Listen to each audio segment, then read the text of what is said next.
Coucou la famille, bah bonjour à tout le monde, bonjour. Bonjour la famille, coucou, bonjour à tout le monde. Bonjour, bonjour. Pourquoi pas bonsoir, ça dépend heure à laquelle vous allez suivre la danoise.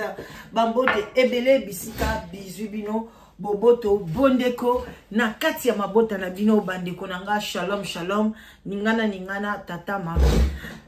Musala tata, musala mama. Voilà, bonjour penza bandeko nanga. Yenge na bandeko na psia bundu dia Congo na église ya PV ya Mbo, ya PV ya Longo, kia mbote kia kundeko na biso leur mbongo to peso penza mbote na ndenge ya 10 secteur ya bamanyanga to keipe mbangu parce que to lobela leur mbongo to keipe mbangu to pesi bambote na toute tendance confondue wana mama leki na bino la danoise vraiment ozui obenginga ozwangai vraiment mbala moko.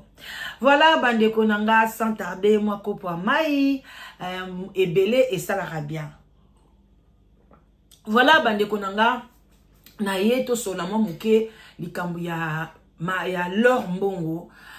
parce que na moni ezongi yango na lobi non il faut biso to yaka wana bapanzi sango en tout cas faut to lobela yango na kosenga chantre de l'Éternel moko asolaka na bien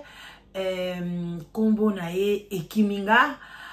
poani ekiminga yi vraiment ngezala bien. Voilà, même na privé na olukaye na otinde la émission atinde lango leur mbongo pona tolingi mingi tolingi akoba musala na ye mais asalango na bonzambe. Voilà bandeko na ngai bo like mission bo partager kande na yebisaka bino soki o partager mission o ekomeli leur mbongo ayoki yango et que à se sentir que abandi ko kueya bozo comprendre ausa nini soka lamuki soka se repentir azongi na nzela. En tout cas bandeko nanga esengo ekozala na libota na yo mobimba de génération en génération nzamba ko koma yo na côté que non yep osala mabe osala malamu ozongi saka mutu moko na nzela. Alors like bandeko nanga mais bobo sanate tozaka kawana lelo les 10 hein, en tout cas ceux qui to vraiment na bonne mémoire je crois ndeko na biso moi si paix à son âme blanche chaque fois qu'il lelo bon biso to ka kiango lelo bien les 12 les choses comme ça donc dans le 40e jour et silité ba analyse ezanango mais na lobika ratika na ntoya na oyo eza urgent oyo na ndeko na biso akufite azana na bomoi boyebi peke azana bana bazana mpe ya mikie pe bazali toya vraiment na urgent toya kosala nini toya ko lobela leur mbongo nzembo na moko bande kufuna yemba yango botala mungongo na ngate botala ba demi tonte mimi ciel tala kaka mais en tout cas na motema na ngai le Saint-Esprit m'a mis au cœur na yemba yango na fuka mina tomboli miso epai yankolo yomolonga ni nangai na tango ya pasi na libulu na kufa yeso pesinga elonga na tatola bomoi na yo na tatola bolingo na yo na bomoi na ngai na kati ya libulunga na kobelela Yesu yende mwinda bomo yaka kobikisa ngai bon voilà nzembo wana en tout cas oboye biango eza donc wana ni ba parole que Dieu a mis dans mon cœur na yembelango leur mbongo en tout cas leur mbongo nzembo wana na kati ya molilinga na kobelela Yesu yende mwinda nanga yaka kobikisa ngai soki bato balingi bamemanga na kufa mais Yesu nanga okoya ko sekwisa nga koya kobikisa ngai voilà quoi, c'est ça les nzembo boye biango bien en tout cas bochango na banda kuna bino boyemba botindela ngo leur mbongo yepe ayoka nzembo wana bande ko ngai. En tout cas Dieu me mettait à cœur que na benga proche na ye mais na bande ko za toujours na kilo en tout cas na lataki kilo mais nazalaki nango vraiment je me disais nzambe sunga penza na salela ki prière que ndeka nzamba lobi ekokisa mate likambo oyo bazoninga balobela leur mbongo ekokisa mate bino mo boyebi ba prophète one bayaka awa ba prophète wana nde na yebisaka bino na yebi nanga source inspiration na bango te na yebi te soko ezalaka nzambe ka o biso to yebi asala likolo na se o apesaka biso moi apesa biso pe molili oyo pe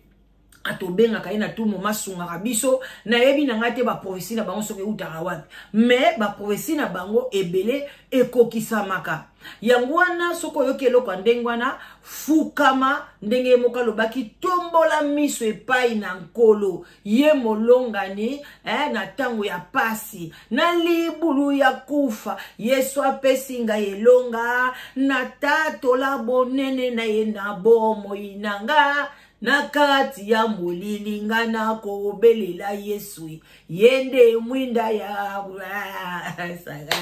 soki bato balingi nga era na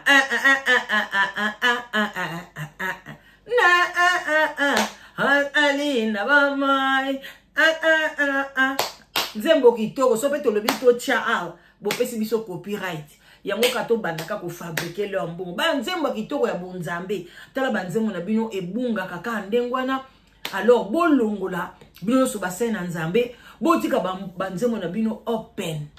tozwa ka banzembo na bino to edifia ka peuple mais bozozo banzembo na bino na bato mokili bozo chango ndenge moko siko nzembo kitoko boye oyo yo yemba pona biso lelo il faut biso to yemba ngo pona yo moye to tiango ezate so to tiango copyright ba chaîne na biso ekatani eza normal te yango na place wana bazolo bake banzambe na bino eza banzambe o bakeli biso te. Et puis, ndeko na biso leur bon. Ozali, ozaki mwindu. Ozaki na yo bien. Ozali na yo mwindu na yo. Pozela na kende ko iba photo mo boy pa GF Fonge. Asale la ki epe mission, Pozela na lukango penza. Yeswe. GF Fonge akoma na quelle grâce TV, Quelle grâce, Je crois, Quelle, yango. Quelle grâce TV. Et wow, j'ai fait fonge. Quel grave TV on est Kembango, Kasiko est comme déjà na 4000 abonnés. Mama. Voilà yango yo. Yango émission au bosé. Oh, quel grâce TV on peut si ba monétisango. Yesu. En tout cas, et qu'il a vitesse mon ko mama mia. Voilà. Voilà vraiment donc voilà bozela. Place mon boba tchaki photo ya atchaki photo lombongo. Voilà. Lombongo ye bozela. Ta lombongo ya komi pembe bozo mona lombongo. Pembe bosakana te bozana posa pembe. Bomo la la. Atchaki pe mususu boye banda olaksana maboko na ye. Vraiment choko isa makasi. Lombongo kitsa choko eza bien te oza mwana nzambe. Lobi pour que mon oya ko ba cancer pamba, ce n'est pas bon. Vous comprenez? C'est là. Place mo penza boué na mona ki yango ezaki na maboko na ye penza non. O mona penza ki eza choko makasi. Bandi ko like mission bo partager ndeni komiso oyo. Yo po lobe lombo di de yango te. Ngazaki ka awa kaka awa. Na quelle grâce TV bandeko no ke kama lembe bino mo bomona j'espère que bino mo pe possible moni lombongo ke akoma ko cha choko makasi eza kitoko te lombongo diminuer choko wana zonga naturel ozali mosali na nzambe voilà na epete soso koma mama pasteur mo epe na yeba ezate bon l'essentiel to moni ata photo wana mais photo mo pende zalaki et puis lombongo azana concert bandeko nanga azana concert na Belgique. Alors, concert wana ezali payant. Yangwana GF Fonga lobi que non, baza basay na nzambe te. Normalement, il fallait concert wana ezala ba futango te. Alors, pe bandeko nanga bon. Côté wana na comme na azala un peu na moi compliqué ko lobake concert Marie Laure Mbongo a fout sa concert te. Bon, soka fout si yango te. Salwana oyo a okini ko beta. Eza sala bato. Fo salwana ba futa yango. Salwana eza na courant, eza na mai, eza boye pe Laure Mbongo fo afuta ticket. Aya na Belgique, nyonso na eza ba charge. Bo siko so pe afuti cité. Sikoyo salwana ba ofuta ndenge nini? Donc côté wana vraiment na yebakate soki ezandeni, mais le problème que les prix aussi leur mbongo atie na munyango eza moins élevé na eloko etali concert à Bonzambe atie 60 livres soki pe VIP 50 livres normal na Bonzambe to biso stoza ndenge moko makamba VIP ezate il fallait kakotia ka mutu nyoso okota afuta kaka 30 euros et sili na ba VIP ezate ba kiti nyoso ndenge moko. Voilà bandeko nanga ça ya on na pesa moi conseil na ndeke ezala modéré tant ozo sala ngo eza pona ozwa gente mais eza juste pona salwana e futama et puis ticket na yo bimisaki ezonga yo likolo 0. Voilà. Mais so comme ko sala gain na makamba musai ya musai na Nzambe ezala ka bien te. Alors bandeko nanga ba oyo ba landaka nga na bokebi nyonso to lekisaka pasteur na kombo ya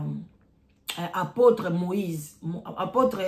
Moïse Kasongo. Voilà. Aloba na biso ke batu na côté ya ba comédien batu bako kufa. Alobela biso mwana mwasi moko boye aliaka makala soka linga sala émission tout et tout ba o balandaka na muna zara ya lobaka linga opesa ba kombo te boye na landa na privé na ya koyebisa bino ke apesa biso kombo. J'espère que kombo wana yebisa bino na obomba na ngapete muto ochanga pe na kashwa zana ete ezalaki Aïda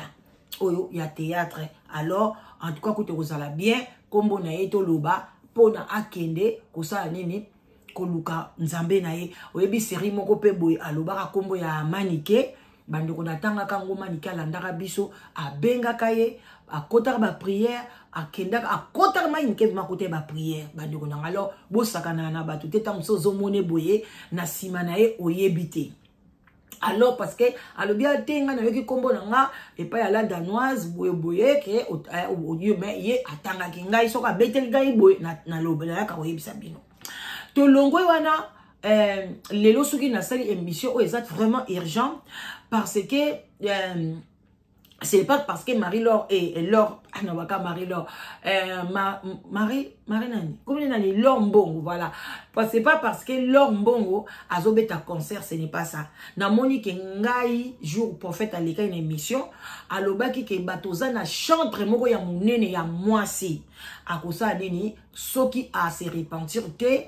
azokufa kalate bando kesala ki ngai pasi na tuni une émission aboya ki koloba. Alors ngai na lanje na privé na tuni na lobi ekozala nani alobi amte akutu singa mama de no s'il te plaît na boite ata soki kokisami bobimisi ba audio ke nga na lobaki ekozala ngo le côté mais pour le moment na limina nga ba problème te pona batu ba komo zwango mabe ba police ba pri ba kasho so pe ba nini mais ezali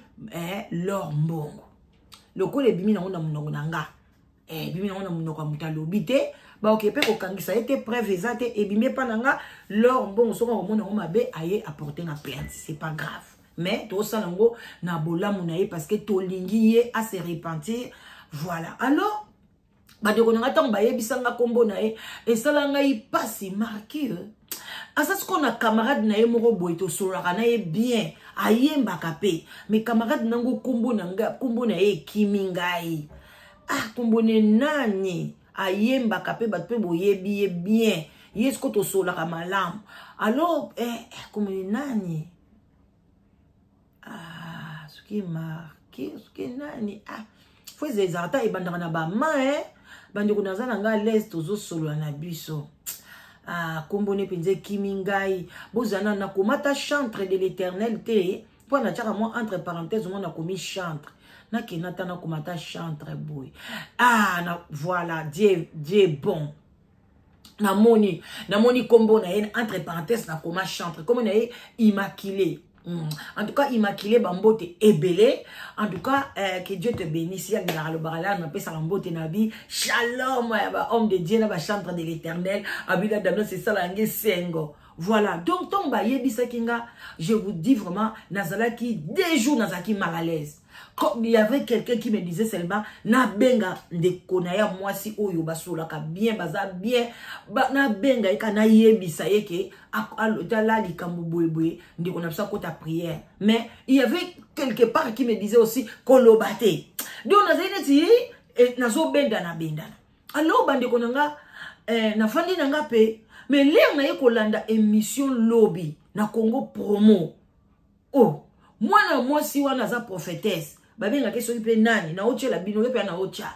tango alobi yango mbala moko mon esprit a dit ah tu as vu nazo donc pourquoi pas donc maintenant c'est le moment ya koloba yango to sunga ndeko na biso to sunga nini ceux qui ont partagé ceux qui aimé mission en tout cas to sunga ndeko na biso et kokomele a omona peke donc ba yebisa ki yango pe déjà sous le baoba voilà bande konanga en tout cas ezo sala pasi nzambe azala ayuke na biso mawa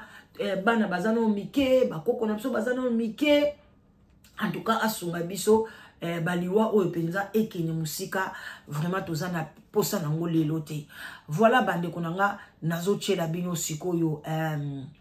ndeko mwasi wana bola ne na bokebi nyonso to et puis voilà et osala bien makasi bande ko bozela to kende boyo ka epa na bokebi ndenge ndeko mwasi asololi voilà bande konanga yangoyo bolanda na bokebi nyonso to ngwana mwa volume voilà to ngwana mwa pib point okende non voilà. Abongolaka makambo yanga donc yeba biloko yo ok lelo oyo ndeni ni bonzambe na ngai fona bande yango wapi na 10 to bandata awa ndeko wana na opesa ka signe tango a lancé image na nga na chaîne na ye na silike makasi na zani esengo te parce que je sais bien que aza suna nzambe te conduite ne eza su malamu te aotambola na obanga nzambe te na silike makasi ouais message de goza susuni message yo naza nango wana nazwi yango lelo c'était hier nzamba sali ndenge asalaka na ntongo ya lelo atili bamvoye na ye pour ke bakokana kopesanga message et message oyo nazwi lelo eza message ya mama Lombongo nzamba azosenga ye à se repentir sincèrement à se repentir sincèrement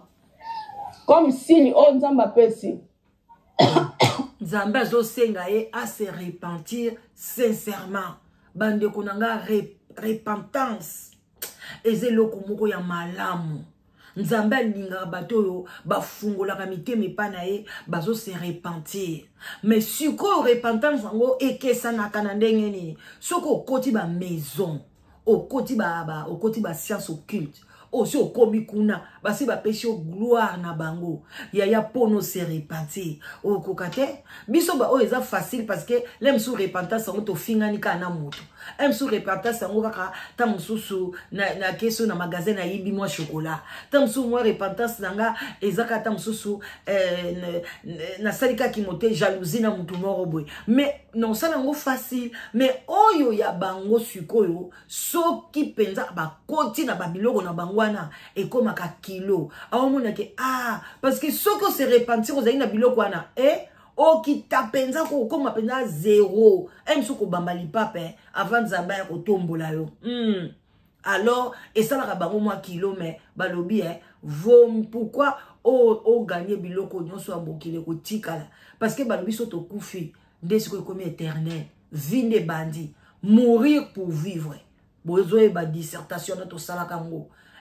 balobi mourir ba peso ka dissertation babi mourir pour vivre yo siko sana mo dissertation et la kisini banda ko discerner la mort c'est quoi ko vivre c'est quoi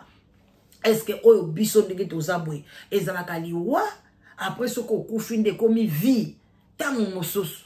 parce que moko pe satan ka okosa biso tamu so onde to zabwe ezana ngo liwa tamu so tamu to kufa nde komi vie parce que kone komi éternel. Vous comprenez, au besoin de souté et amna yo et comme qu'on vivre ce que ça qui bolamu au mukoba ufungo la lola au koti lola ce que ça qui mabe mukoba ufungo li felo au koti li felo donc bande konanga boyo kana boke binyon surtout ndenge bazo pisande kona biso à se repentir asali nini wana yemoko mutayebi déjà ndenge nazotia choko wana aza déjà ko corriger nzambe côté muso eza déjà mabe ndeko nanga mwasi tika na yo choko okozala no bien tika na yo yaya soki pe leki oza leki nga bino so ba leki na mama leki na bino nga na yebi mama lombongo te na mona ke na télévision na yebi moi c'est ngoyé mais la boîte de vie na yebi ete na yebi pe condition ya vie na yebi te mais nzamba lobi boye sini o azotali soke non okomi kokende vers la fin tala état santé na yo tension komi kobwa ko air nyonso répands-toi parce que l'heure bientôt ça va sonner. Voilà. On renonce, on yebi, on essaye non, on renonce. Fais la repentance sincère. Longola osa entouré na monde. Longola oignon ses amis monde tout autour de toi pour que tu sois sauvé. Parce que sauvé, tozo zela o ezali na mobilité, mais tozo zela o zel. Wana siko yemo konde mutu lor alobi na yebi na ngai lor mbongo physiquement te. Mais moi si oboyebi apesa na yeba message belé kombonende na yebite prophétesse soki nani bozela. Na longwana awa kombone obima awa prophétesse Rebecca. Na si na yoka pe ba prophétie na ye. Voilà donc alobi boyeke alongwa na mukili akoti mingi na mukili bandeko wana yenda koyeba so akoti na mukili dede eloko ezopesa signe ke nzambe alingi afrape ye ezake abandi kokwea koya na tension. Alors là mbongo soko moni ke tension ekoma kokwesa koisa yo et que moni ke vina yo okoti mingi na mukili déjà onga na oloba na oka ke okoti mingi na mukili eza choko. Moi na nzambe penza akotia ba choko wana te akoke na ba tiraki ko katsa mabumu te non il faut o s'accepter ndenge nzambe asali nzambe linga ba corriger ete voilà donc bandi ko to continuer maman wana musele nzambe batu bazoina merere te batu bazoina merere kini bazo ndeko mususu ya basi azali moko ya baye baza comme d'exemple lelo de éviter ceux qui va bénir maman wana mais tant que ba boye ba tous repentance sincère azo mabanze mozo sunga biso et sungi ba ndobele lelo ba bongo la mitema lelo ba ndobele ceux qui va conseiller les nzambe parce que ba ko nzembo ya maman là tant que ba boye repentance c'est par là autour de nous ba nini ya ipan na autour bango awa biso to la biso ka ba messager. Je n'ai rien à voir avec maman Laure, c'est une maman que j'aime beaucoup. La bonne moi nanga par rapport à l'étape à vie nanga.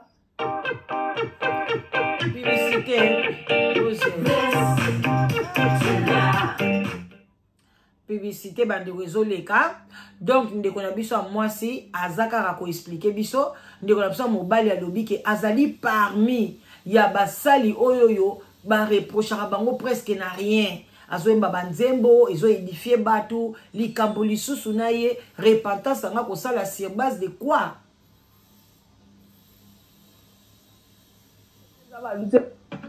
Ngeza mama Laure. Eza banzembo oyo nanda olala nango, na ola mukalango. Abongolaka makambo yanga donc ya babiloko oyo okay lelo oyo nzambe pa bongoli biso okay ozolanda a changer vie na biso donc tozoya te pona ko dénigrer muté na yebi adresse à maman Laure te nazala numéro na yete et na yebi pe calendrier na yete ngamona au calendrier na ngana nzana très compliqué ya on a autant ko loba émission elekaki soki tozoleka boy pona oloba parce que le seul moyen oya biso ya ko communiquer na bango ezala ka média otomona donc ezala babiloko ye moko ayebi na nzambe o ezosenga keno ye na nzambe basolola na bengi te kaya ko confession ka lobi ka sepeli keno amoni ke ba pasteur ebela yebi o babeba déjà amoni ka linga dénoncer aya dénoncer to ça biso de fandi botona ba kessa ba tembele mais to kyo bimisango te okay ozolanda akyo ya a dénoncer nous prions sur ma soeur sur ma grande soeur to ressemble là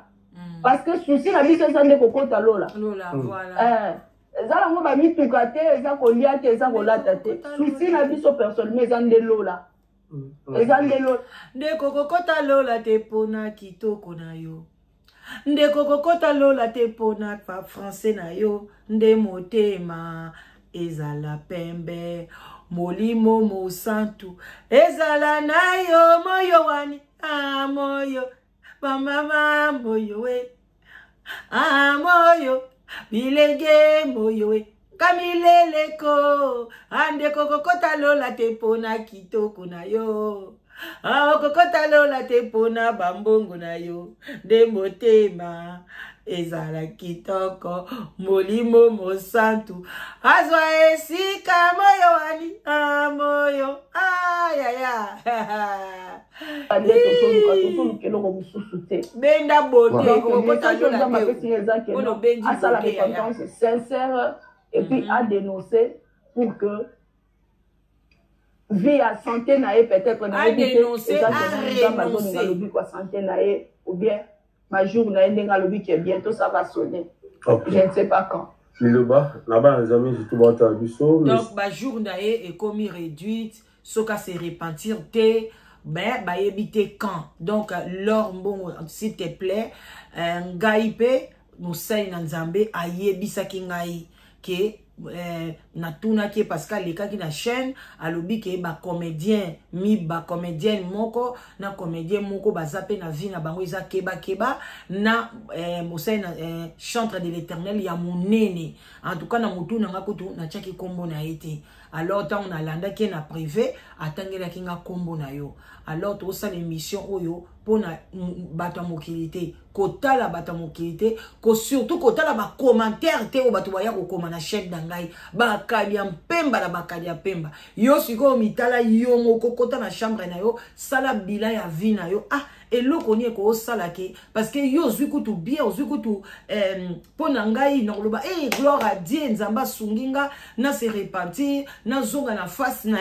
o comprendre mais batu musu nzambe apesa bango avertissement te ayeka ka ko okay alors bande konanga vraiment naza si on de connaître silisi na parce que balobi a komi na suka to yokana mwa muke message le sambo numéro de téléphone oui mes amis ndenge na oyo tobaki concernant la Bible pour la okende bolomba oui voilà na tigelo micro lelo isusu na vu message naza ba message kazo pesa message pour na bwende vraiment nazo lobela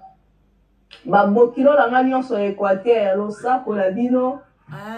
vraiment un message pour l'Équateur mambenga nzamba lindi bino mingi na ebite pourquoi nzamba azo soulever ngaka pona kokende Équateur OK voilà wana programme na azo kene na Équateur mambenga voilà bande konanga en tout cas to comme na sona suka émission au moni l'air batte ba pesaka prophétie boye to pesa ngoka alors l'or mbongo te